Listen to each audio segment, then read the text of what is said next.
Hello everyone and welcome back to Aviary Attorney. In the previous episode we went here and yeah, there. We gambled. Technically it's gambling. Yeah, we lost some money, got no information of it. My voice fluctuated all over the place and it's gonna do the same thing because I am nothing if not inconsistent. But yes, so far we've got to go visit the chocolate emporium because Sparrowson is a god. Read up on our client, which probably be one, and visit the flower girl, which is probably going to be the first thing we do because, well, she's a key witness. It would be very important to get it done ASAP. So let's go to Les Halles. Yes, the market. Let us go. The pair arrive at Les Halles Market. Yes. Vendors and buskers, performers and thieves, bourgeois and peasants, all bustle from place to place. Prince Juan said that he met a flower girl here. Saigon, I think he said her name was. There's a swath of flowers over there. Do you think that's her? I think so. It's possible that she knows the murderer, or even that she is the murderer herself, so we should probably act with tact and finesse. Excuse me, Mademoiselle Flower Lady, we would like a word. Tact, Sparrowson? Tact? You know, the thing we call tact? We've been over this. Okay, what am I going to give you?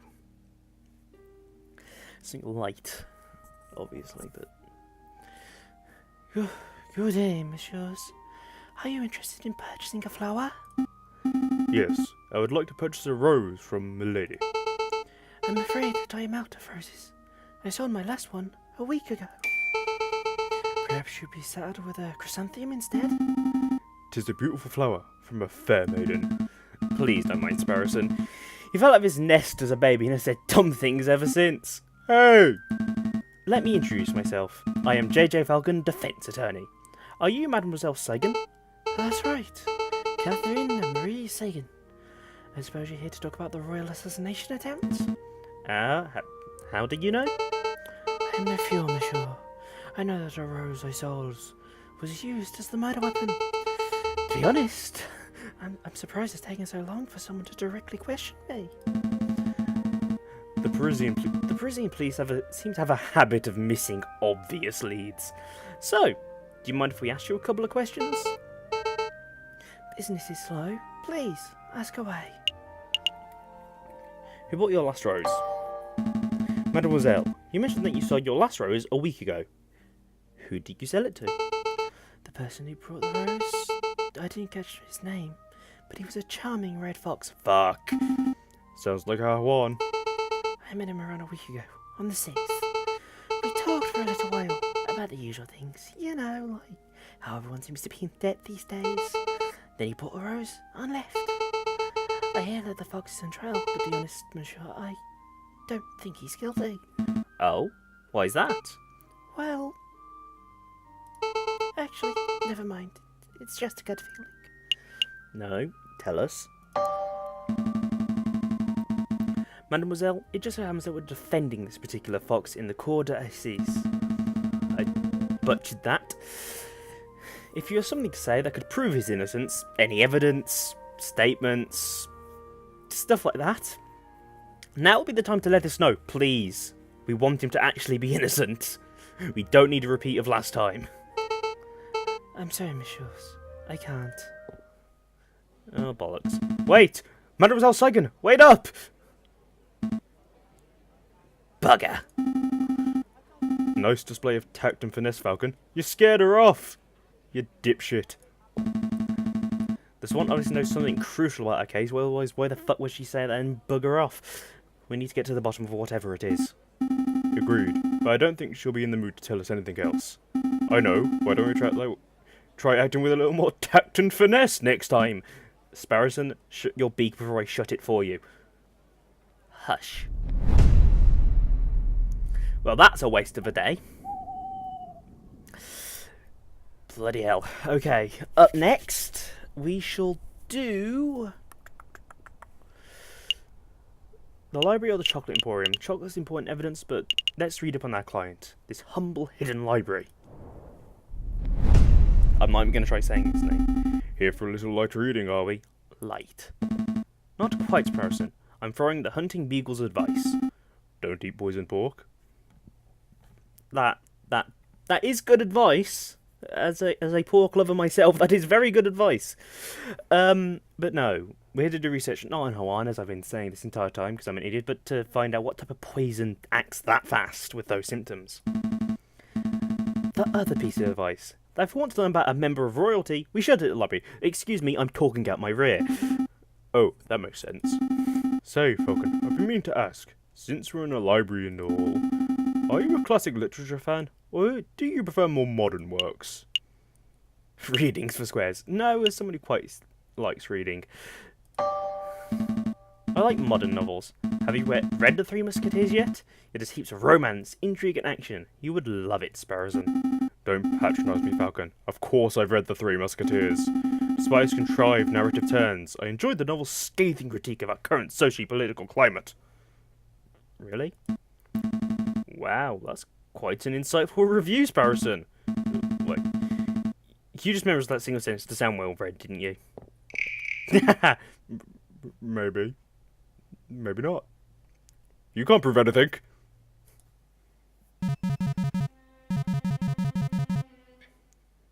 Ooh, that music. Oh, I like that. It's menacing. Very menacing. Okay, let's see what I'm going to give you, Nathan. A horse. That's just the voice I give every single deep voice person. Jesus Christ. We've done it like 5 times. Let's go for something different. What do you messieurs mind lowering your voices? I can hear you squawking from the other side of the building.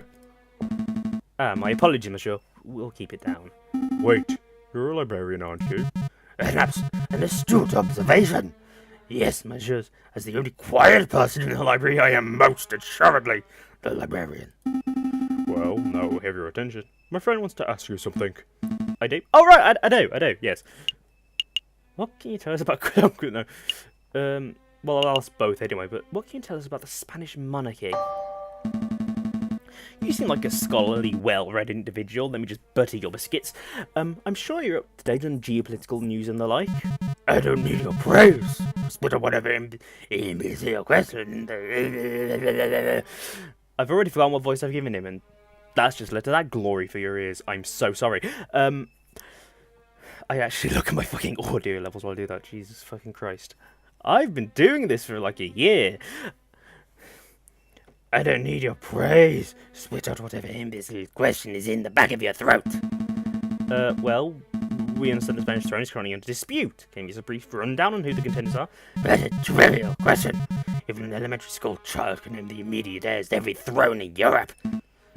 Yeah, but for the sake of those children who slipped through that class, can you refresh our memories? Very well.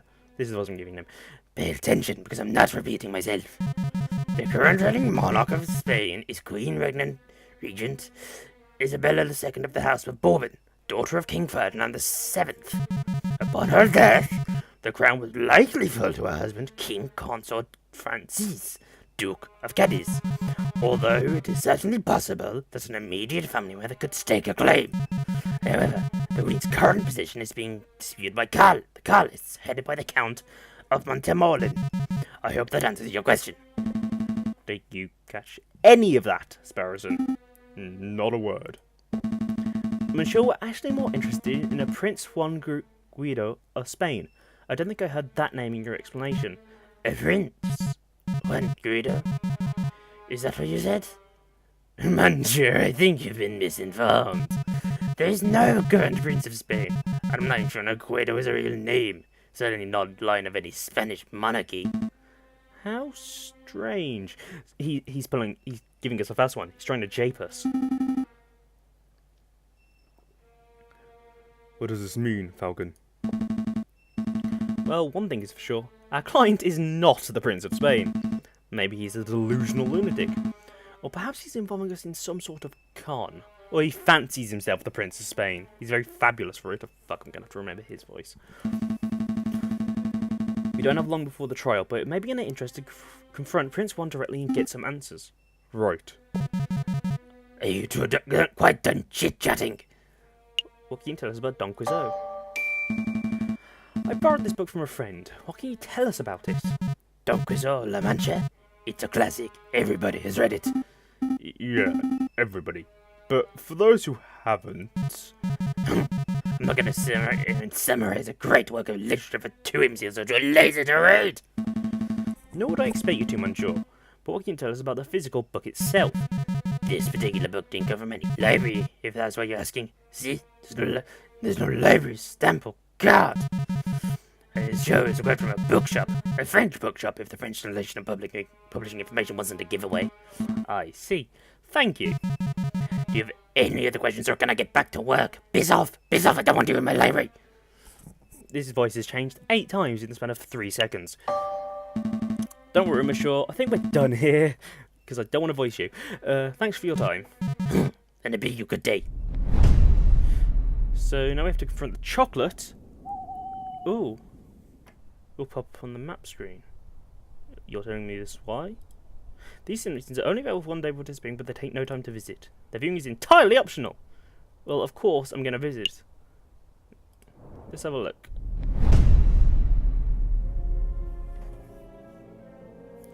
A storm is brewing, my brother. Word of the royal assassination attempt has spread. I don't know if I'm going to The proletariats grow confident. The bourgeois is cowering. It won't be long before we have rioting. Oh God. And then, a revolution.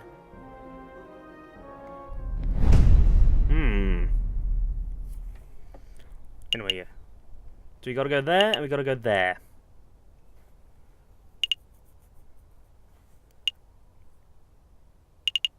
Is there something we missed there? Because the clock's still there. Well, we'll visit the chocolate now. And we'll talk to our client after, the next day. And then we'll go to the palace. Welcome to Lander Hagles Chocolate Emporium, the finest Belgian chocolate in all of Paris. Yeah, that fits. I am Lander Haglesk, the founder and owner of this establishment. And I am JayJay Falcon, defense attorney. Good day, monsieur. I sound ridiculous, I can already tell. Oh, lawyers, very fancy. I must say that I was dreamed of being a lawyer, but, well, circumstances wouldn't allow it. It's a funny story. You see, when I was a young boy, I befriended the son of a Hungarian attorney. Falcon, you have to help me. What is it? It's the smell, Falcon. It's overpowering me. It's demanding that I lay waste to the shop. For pity's sake, restrain yourself, Sparrowson. But I am mumbling, aren't I? So, were you Monsieur here to buy some chocolate? Yeah, yes. No. Ignore him. We're actually here on business, monsieur. Business? First things first, we believe this chocolate wrapping originated from your shop. Are we correct? Oh, yes, sir. That's indeed the trademark. Hagelstock, wrapping for genuine Belgian Hagelstock chocolate. This was almost certainly bought from this very establishment. Very good. With that established, there is something else we wish to ask, Monsieur Haglesk. Who bought it? Can you tell us who bought the chocolate that was contained in this wrapper, Monsieur Haglesk? Not Monsieur. Because the matters of fidelity, although there is a factor, you understand. But because I can possibly know that. I thought elephants never forget. My memory is impeccable, monsieur. We must understand that I have dozens of customers a day. There are hundreds of people who could have potentially bought this particular item. So your memory's good, but you need further information. If we were to give you the description and name of a person, would you be able to tell us whether they purchased something from you? Well, I probably do, monsieur. Do let me think. Who to ask about? The Facebook. Screw her. She has been accused of murdering. She did it. It won't be him because he's dead.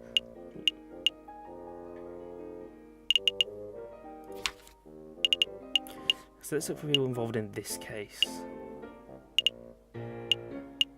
Oh, she's a dodo. Oh. And the manager of the community thought she was a hippo. Let's start with that client.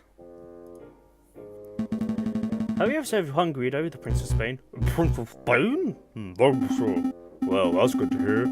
Our clue would have turned up into a dead end if our own client turned out to be the chocolate fiend. Princess from Bali, if that's any help. You see, I met this girl while hiking through the Himalayas. Please stop. Let me think. Who'd ask about? Was it the king himself?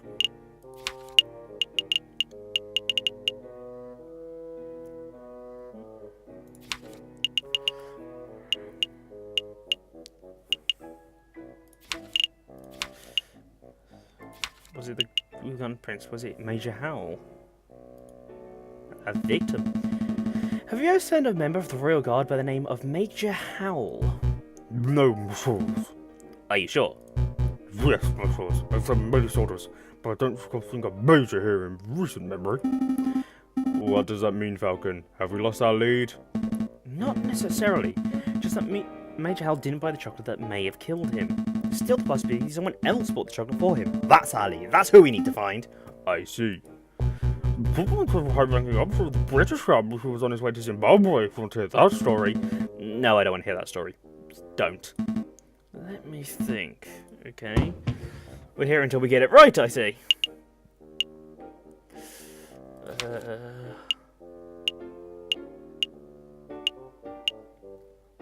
Was it the flower girl?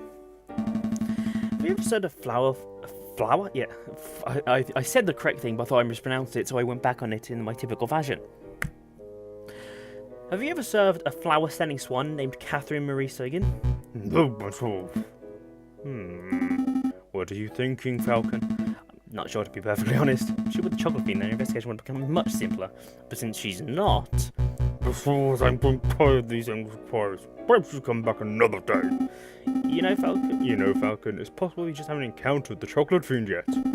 Rather than going back here every day and making aimless guesses, we should wait until we have something specific in mind. You might have a point there, Sparrowson. Thank you for your time, Monsieur Hayglask. We shall return where our investigation has progressed a little. Fine, monsieur. So it's someone we haven't met yet. We don't have enough time.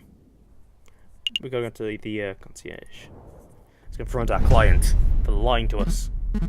You again? Visiting hours are over. Come back later. I have no time for your quibbling, monsieur. Stand aside. You can't talk to me like that. I most certainly can. We have reason to believe that you're holding a suspect under false pretenses. That is in direct violation of statutes 204B and 488C of the French Criminal Code of Justice. Failure to comply with our request may result in you, yes you, monsieur, being held directly responsible for any consequential legal action. All right. No need to break out the legalese on me. I'll go open the cell. Fucking... Bloody falcons. Wow, Falcon. How do you memorize those criminal codes? Memorize? Come on, Sparrowson. I don't have to bluff.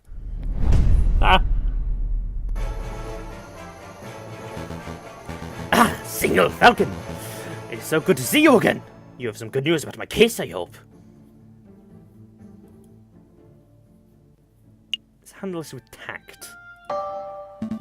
Listen, Juan. In order to maximize our chances of a successful trial, I need to know every bit of information. Don't be hiding anything under that hat of yours.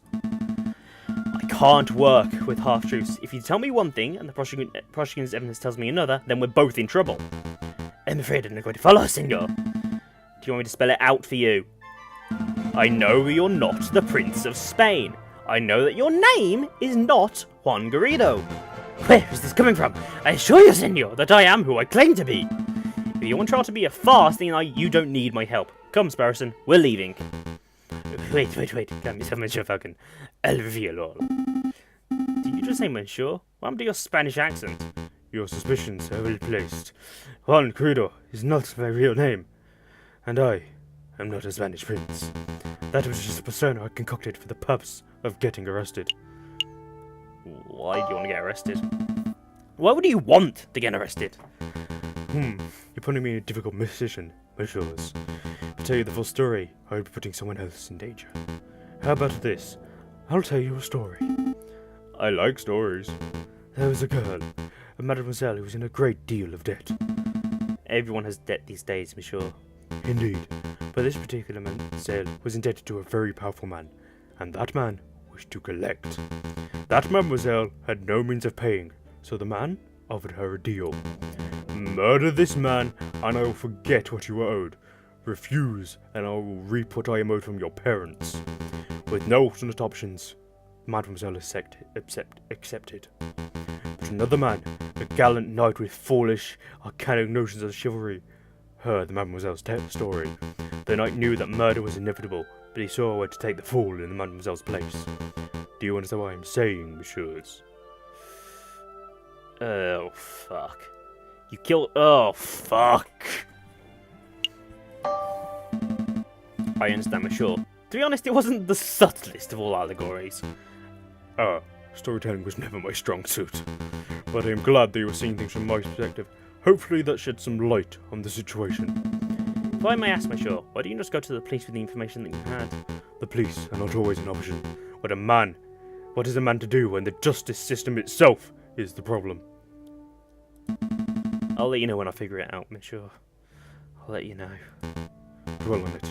Perhaps we talk about something else in the meantime. What's your real name?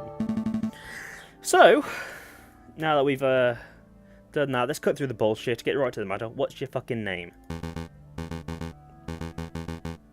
What's in a name? Just an empty label, a vapid reflection of who we really are. Today I'm Anguido, Prince of Spain. Tomorrow I may be Bruno Rea, a pauper living under a bridge of the Seine. But that doesn't change who I am or what I do. That doesn't answer my question at all. No, I suppose it didn't. But you're a smart bird, Monsieur Falcon. I suspect you already know my real name.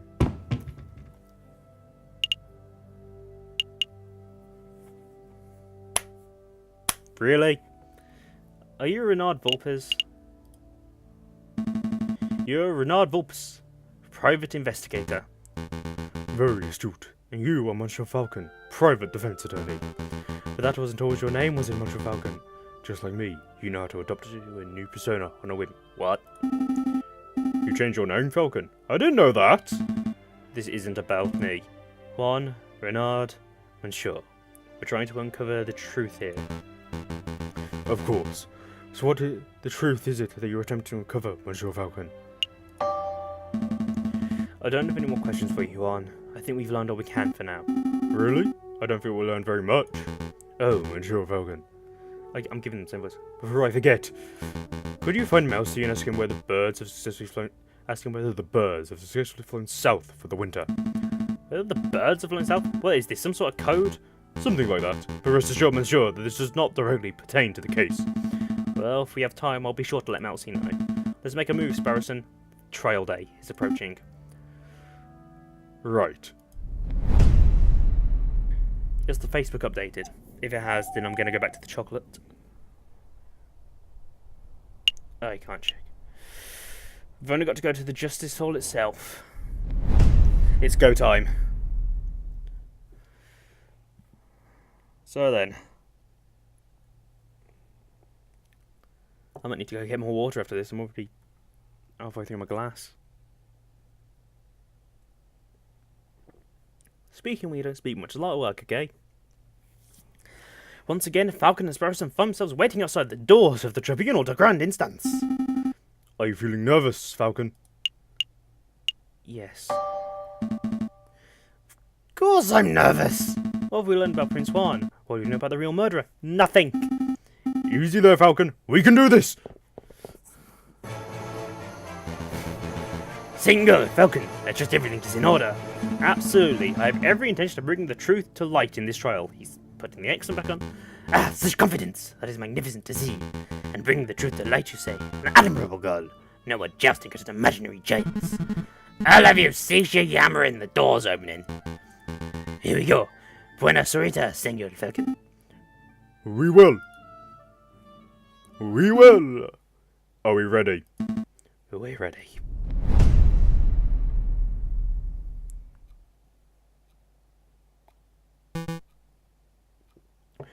JayJay. Severin. Nervous. I'm trying to. It was deep but regal. Nervous. Nervous? Why would I be nervous? I'm not nervous. I'm as calm as a cuckoo. You're the nervous one. This whole courtroom is nervous. Whoa, cool your feathers, Falcon. Terrible! You can't even maintain a stoic facade. I thought the trial would be the perfect opportunity for you to redeem your previous embarrassments. But if this is how you act before the trial has even started... Why, you pompous-tailed posture perfect? Oh, a new judge. Order! Order! Let's all settle down! Court is now in session! I think he's the guy from that cutscene as well. Psst. Falcon, What is it? is it me, or does the primary judge look hairier today? That's a different judge, the one who resigned over Dame Cartline's trial, you doofus. Oh, still, it's a little strange, isn't it? Little. It is a little, I suppose.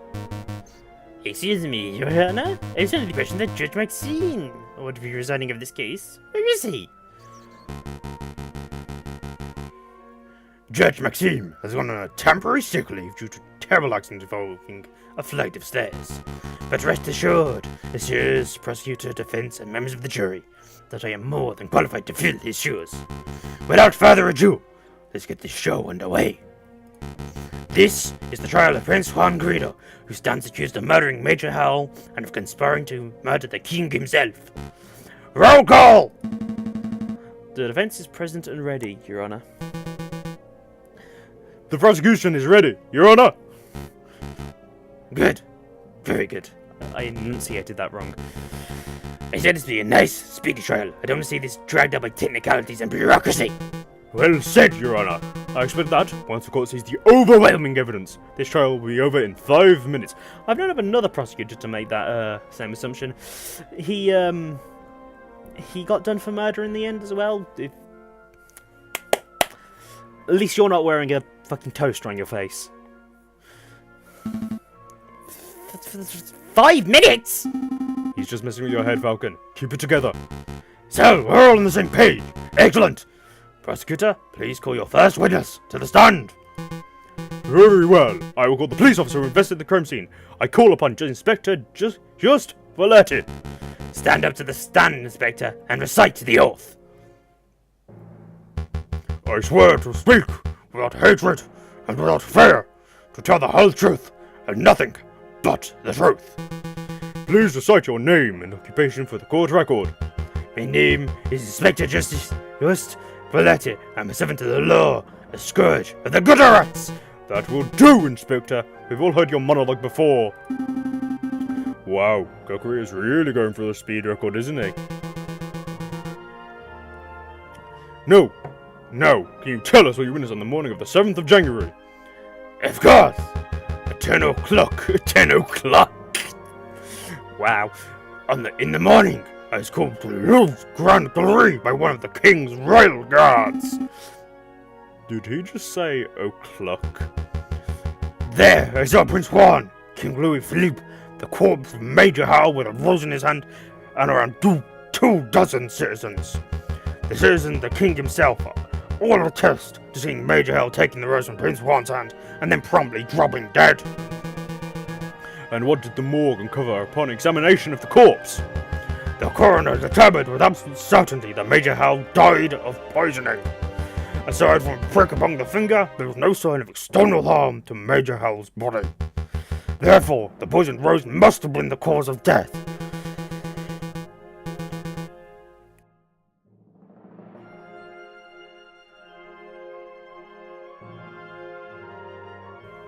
Sorry about that. I had to mute myself. That made me cough. Ugh. This is why voice actors get paid a lot. Because they do a bunch of stuff that is really hurtful. Like, painful to the vocal cords. Like, holy shit. They deserve their money. Fucking hell. Putting the pieces together, that does seem very implicative of the prince. I have no further questions. Damn. I was hoping the coroner's report would tell me that the guy died from a frank heart attack or something. Freak heart attack, even. That would make for a particularly speedy trial, wouldn't it? but no, we aren't so lucky. Something else must be amiss in the old bird's testimony. Right, I'll tear it apart. Your Honour, I wish to cross-examine the witness. Falcon, was it? Don't waste the court's time. A high-ranking police officer would never lie on the witness stand. I wouldn't accuse the inspector of lying, I just want to make sure that every base is properly covered. This sounds like pointless nibbling to me, but I'll allow it. For now. Go on, Falcon. Do your cross-examination. This judge is hostile, isn't he? At 10 o'clock.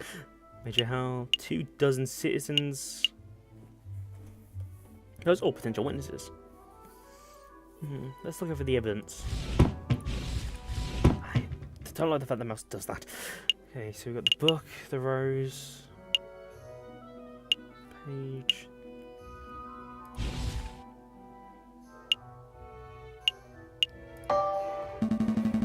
Inspector, you said there were around 24 citizens, all of whom attest to seeing my client deliver the poisoned rose. Oh boy, when you put it like that, the situation seems a little dire, doesn't it? Correct! We've collected precisely 22 testimonies, and there were no major inconsistencies. What exactly did they say? I would like some further details. What exactly did the testimony say? Each citizen attested to the king and his entourage approaching the new painting in the Grand Gallery. They each had the king deliver a short speech, which was on the subject of progress and social improvements and whatnot. There was some applause, then Prince Juan swept out the crowd and approached the king with a rose in hand. Each person then saw Major Howell take the rose from Prince Juan, and each person saw Major Howell promptly drop dead. I see. Some of the descriptions of the man's death were quite graphic. He convulsed, twitched, and spasmed, said one witness.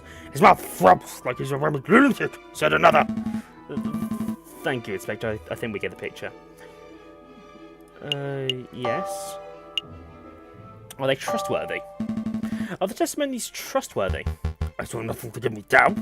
But surely there is a possibility that the citizens were bribed, or threatened even. Falcon, I can understand having such doubts about one or two testimonies, but are you really saying that 22 people were coerced? It's a possibility. It's a realistic possibility we must consider. Mr. Falcon, I know a thing or two about corruption. I've seen plenty of liars during my time as a police officer. A man can be bribed or threatened into reciting a lie. Perhaps 5 or 6 to maintain a consistent story. But 22? It seems though I would show well before then. It's just not possible. Well said, Inspector. Defense! Don't waste our time hearing of these stupid possibilities. Shit.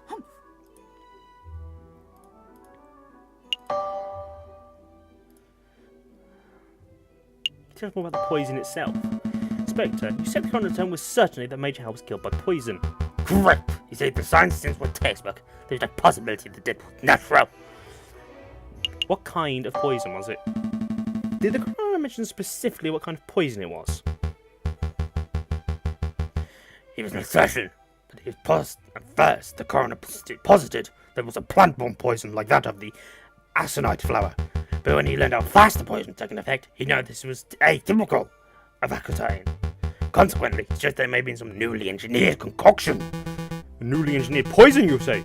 Well, that only reaffirms that this was a very deliberate assassination attempt. Indeed. No.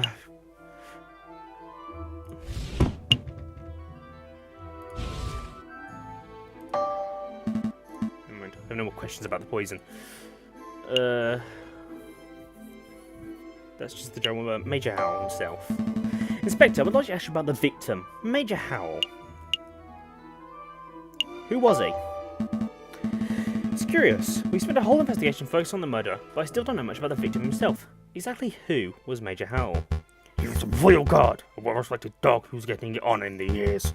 I was not friends with the man, but I'd met him on several occasions. In the past, at banquets and royal meetings and the sort. Major Howell was a stern, no-nonsense fellow, but he was a good man. His wife and children no doubt miss him. I can tell when I'm doing his voice correctly because it tears my vocal cords apart. No doubt. Thank you for the insight, Inspector. Yes. What if he was the intended victim?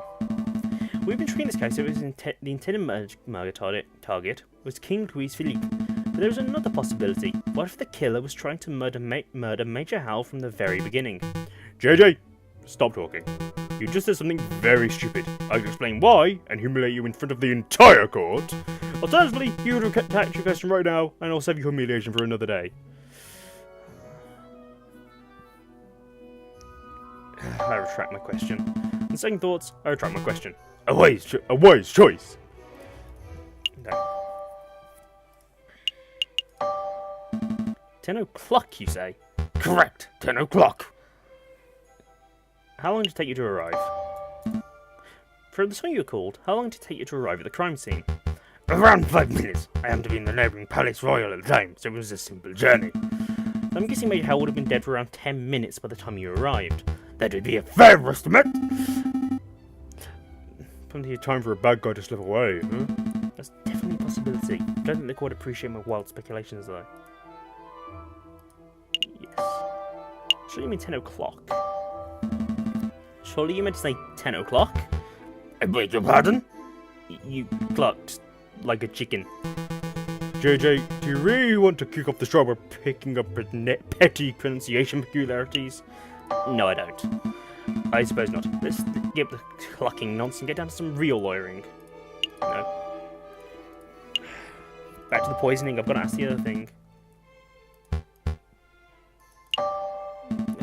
Bollocks. How exactly was Major poisoned? What was the delivery mechanism? His finger was pricked by the poisoned rose. He even commented out loud about it seconds before dying.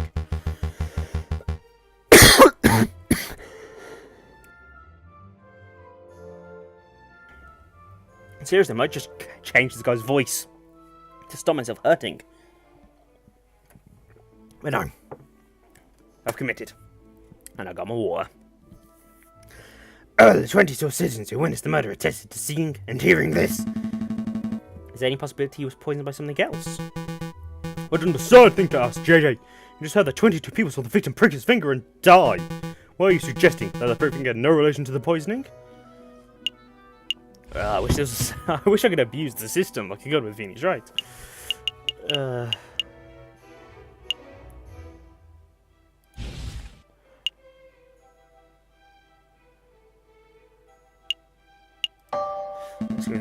That's exactly what I'm saying. I don't doubt that Major Howell was poisoned, but I do doubt the rose was the cause. Unbelievable! Only a total buffoon would fail to draw the blatant link here. JayJay, there's tempting to sit here and lecture on the basis of cause and effect. I'll end this discussion painlessly. Inspector, please tell the defense you found traces of the poison on the rose of thorns of the rose itself. That should eliminate all doubt the rose, in fact, was the poison delivery mechanism. Actually, I can't tell him that. Shut the fuck up, Kokurigo. I dread to ask, but why not? We didn't check the rose or traces the poison. It just seemed obvious that the rose caused the poisoning given the timing of the incident. Well then, now would be a good time to take a test. It's a marvellous thought. We prick the finger of the defendant with the rose. If there's no poison on the rose, then Prince Juan lives and he is free to go.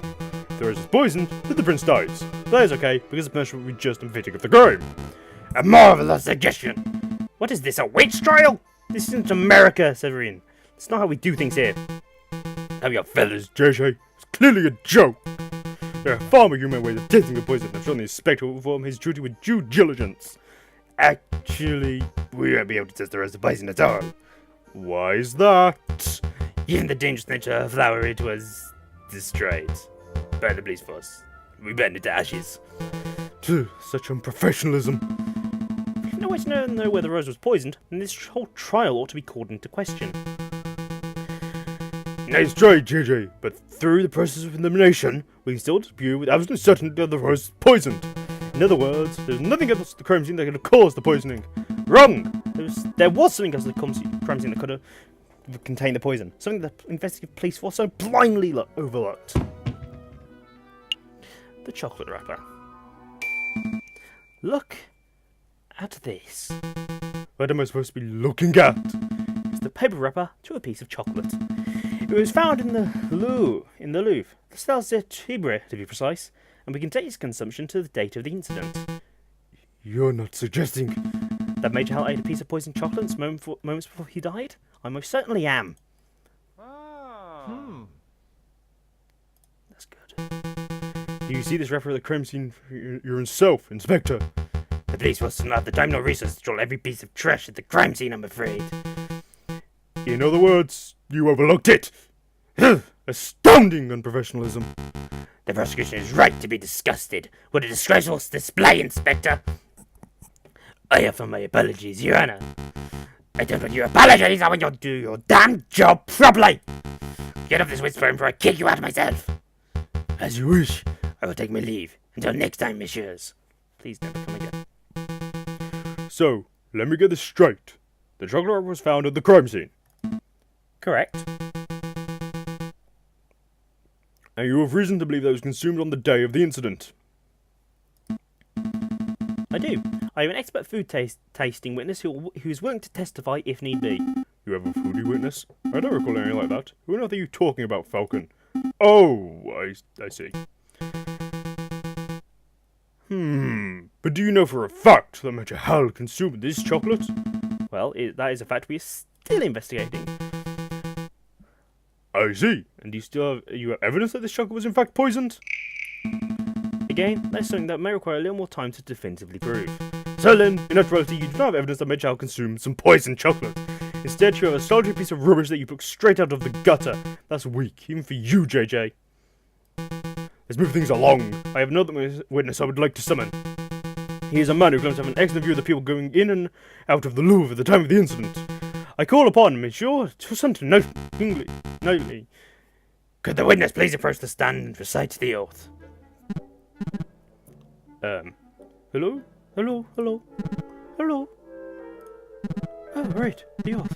I swear to speak without hatred and without fear, and to tell the whole truth and nothing but the truth. Please state your full name and occupation for the court record. My name is Justin Kingley, and I'm a person who fishes. A person who fishes? So you are a fisherman? Oh, is that how it is? I thought the fish justice system was better than this. I beg your pardon? Here comes Justin Knightley, the kingfisher.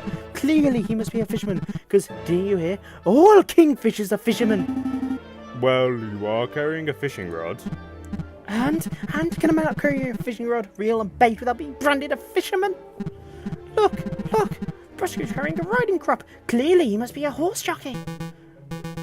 Oh, for pity's sake, fine, we can list your occupation as person who fishes and not fisherman! Thank you. Actually, why do you carry a riding crop, Severin? I've never seen you ride a horse. I don't know, JayJay, why do you, a 37-year-old with no health problems, carry a cane? This is veering quite far off course. Could the prosecutor please get back to his questions? Of course, Your Honour. Monsieur Knight Kingley, is it true that you were nearby the Louvre at the time of the incident? Yes, I was sitting upon the railing of Pont d'Arts. The Pont d'Arts? That's the new bridge that's just a stone's throw away from the Louvre South entrance, correct? That's right. And what were you doing at the time of the incident? I was fishing. Kingfishers. Am I right, Falcon? So you would have plenty of opportunity to see the people who entered and exited the palace. Can you tell us who you saw? Well, the Louvre's a busy place. Naturally, I saw a lot of people. It was at 9 AM I saw the king, Louis Philippe himself, enter the building. He was surrounded by his entourage, of course. Then, around 9:30, I saw the shifting, locking fox lurking around the entrance. Your Honour, I object to the use of the term shifty looking. It's a vague and biased description. No, really, he looked super shifty. I saw him rubbing his paws and cackling gleefully. And then I saw him take out a rose and rub the stem. Rub the stem of a rose, you say? As if you were applying something to the flower, perhaps? Well, monsieur, I really shouldn't speculate. Of course, it was wrong me to ask such a leading question. But yeah, it definitely looked like he was putting some sort of powder on the stem. Wow, even I wasn't expecting such a bold admission. Members of the court, sounds like we have here a direct witness of the defendant readying the murder weapon. The defense claims that the rose was never poisoned, and yet here we have a man who saw the poisoning with his own eyes. I smell perjury. You do? No question. Is there a shifty-looking criminal raining poison and cackling near the scene of a crime? It's not believable at all. I think you might be right. I wonder if you have any evidence that caused Sunt's story to doubt. Your Honour, I'd like to cross-examine the witness. Well, we do have the book. But I don't know if that will come to evidence call yet. Really? This nonsense again? You just have the winds to stop your client reading poison and rose. What is that the question? I'm just trying to uncover the truth, Your Honour. Fine, do your thing. Go on, Falcon, go make a fool out of yourself. Okay, let's have a look, shall we?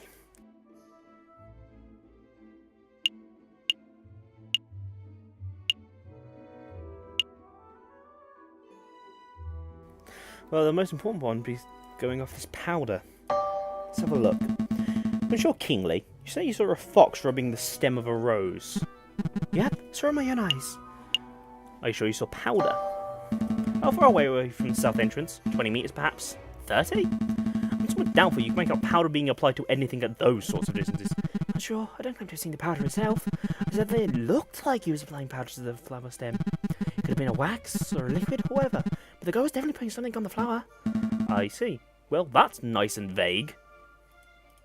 Yes. Are you sure it was a rose? Are you certain that the fox was handling a rose and not some other type of flower? Pretty sure. The red petals are not very nicely on a grey January morning. So you're confident? You're absolutely sure you saw the bright red flower in the fox's hands? What are you getting at, JayJay?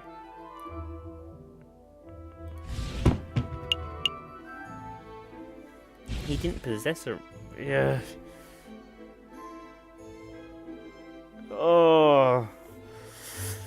Oh, come on. What did she say? What did she say? This is where my bad memory fails me.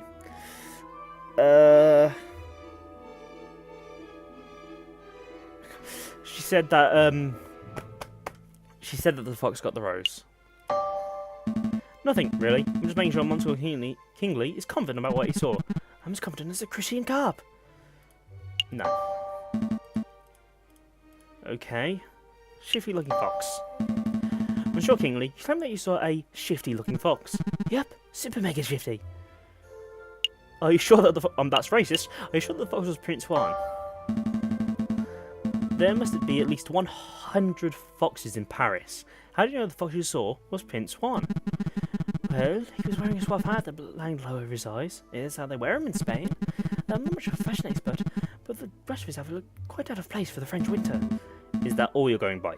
His fashion sense? Oh, I nearly forgot. I hadn't called a passerby, senor. I thought that was peculiar. Well, that's him alright. It would be nice to know that from the beginning. No. Okay, Postards, King's entourage. Let's have a ask about that. Monsieur Kingsley, you say this, you saw the king himself enter the Louvre. I didn't listen to the evidence, but I remember the path he took. Who was in the king's entourage? Who did you see in the king's entourage? Well, there was the king himself, obviously. Then there were quite a few guards. Maybe 4 or 5, including a big dog who's the hero. Here's the guy who died, Major Howell. I think that was all. I see. Are you sure it was the king himself? It's my understanding that the king does most of his work in the Palace Royal, which lies to the north of the Louvre. So it's a little strange that you saw the king enter from a south entrance, is it not? I know what I saw, monsieur. JayJay, there's no reason to doubt the king entered the Louvre from the south. Are you really calling this basic fact into question? No, I know he entered from the south. No, I just want to make sure this witness is certain what we saw. I'm certain there's a cephalopod. The Ponster Arts. Monsieur Kingsley, you say you're sitting upon the railings of the Ponster Arts on the morning of the incident. Yep. What entrance can you see from that bridge? Monsieur Kingsley, you had a good view of the Louvre's south entrance, didn't you? Yep, the Ponster Arts is a great vantage point for seeing the Grand Gallery south side. What about the other entrances? The other entrances? You mean like if you enter from the Tuileries Gardens or the Palais de Galazur? No, I can't possibly see those areas from the bridge. But of course, that isn't relevant. Monsieur Kingsley witnessed Prince Juan enter from the south entrance with flower in hand, and that's what counts. What if Prince Juan used another entrance?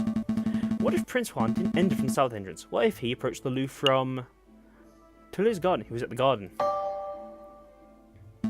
Tuileries Gardens, to the west. That's a big what if. Do you have any evidence Prince Juan entered the Louvre from Tuileries Gardens? As a matter of fact, yes, I do. I have definitive proof that Prince Juan approached from the west, not the south. Hey, I know what I saw, monsieur. I'm doubtful too. Come on, JayJay, show us decisive, definitive proof that the Prince Juan entered from the Louvre from the Tuileries Gardens. Book page. Look at this.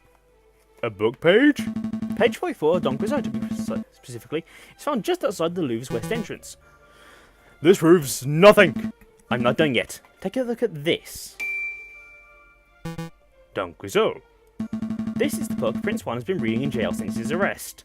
I believe he has had it on his person for some time. And yes, page 44 is missing. That was the first thing I checked. You do realise what this means, don't you, Savin? The event was present in tourist gardens prior to entering the Louvre. This also means that, in all likelihood, the event entered the Louvre from the west entrance, not the south. It could not possibly have been seen by Monsieur Kingsley from the Ponce de Arts. What? I know what I saw, Monsieur! A fine theory, Falcon, but maybe the defendants took the long way around. One can still travel from tourists to the Louvre south entrance by walking along the river. An extra 2 kilometers of walking just to enjoy the pre-murder scenery? Let's not say silly things, Cocorico. Okay, maybe the defendant deliberately left the pages to mislead the investigation. Now you're the one who's blindly speculating. It's not blind speculation, it's a viable hypothesis. You're fond of logic, aren't you, Cocorico? Let's talk about Occam's razor. When torn between two seemingly equal hypotheses, we must side with the one that imposes the fewest assumptions. Which of these two theories takes fewer assumptions? 1. The page from Prince Juan's book fell on his way to the Louvre south entrance. 2. Prince Juan deliberately planted the page on the off chance that it would be discovered, then he took the long way round. How dare you! Did nerve of you to lecture me on some basic philosophical concepts! I'll stop lecturing you and stop making such basic mistakes. Mr. Falcon! Please calm yourself! Where's all the point of this yammering? The ultimate point is that the Toussaint's testimony is fabricated, made up, utter fiction, and I'm gonna be pausing for a quick sec. Okay, back. Finally returned home, so I had to go all do that. Okay. No, everything said is the truth. I suspect the witness isn't even a fisherman. I'm not a fisherman! See, he admits it to himself. That's not what I meant. Prosecutor, you also know about this Admiral Falcon in his place, don't you? This judge is really against me. I must concede. You concede? On this point, at least, Falcon's evidence strongly suggests the key component of Monsieur Kingsley's testimony is false. No. This doesn't mean that Prince Juan is innocent, of course. All Falcon has demonstrated this particular witness is unreliable. But I did see something. I really did. Alright, maybe I didn't tell you shooting in the box. I made that part of the story up. But I did see a swan lurking around the south entrance in the morning of the murder. Oh, really? A swan? Do shut up, witness. Your word is mud at this point. I haven't possibly just anything you have to say. Your Honour? Judge Romulus, we're out of time. We're 10 minutes overdue to start on the heavy tortoise trial. Is that right already? Curses. I thought we could have the case wrapped up in a single trial session. It's a shame, but trust me, inaccurate sentencing is always preferable to a speedy sentencing. Yes, alright, I don't need to your moralizing. Court will resume this Friday, on the 21st of January, at 9 o'clock. Don't be late! Prosecutor, do your damn job and get this stupid fox conviction already. I'll do my best to ensure that justice is served, Your Honour.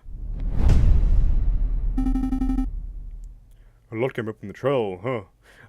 That was over faster than I expected. Well, there is my plans to turn this into a, to cut this into 2 parts. I guess this is all going to be one extra long episode of this. Oh god, this is going to take forever to render. Yeah, no doubt about that. But something's been bothering me. Why would that fisherman guy, Monsieur Kingsley, lie on the witness stand? Maybe he was coerced. Well, it's possible he was coerced or bribed. That's just what I was thinking. Maybe the real murderer threatened the fisherman to make a story about Prince Juan. Let's keep an open mind. Anything is possible at this stage. But to be perfectly honest, something else is bothering me about the trial. The judge.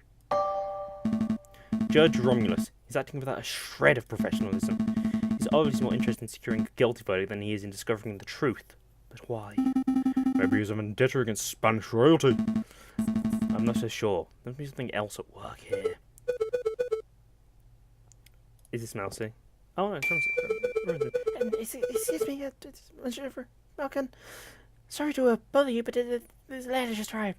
I think it's for you. A letter for me? What do I wasn't sent to my office? Have you been demoted to courier status, Rupert?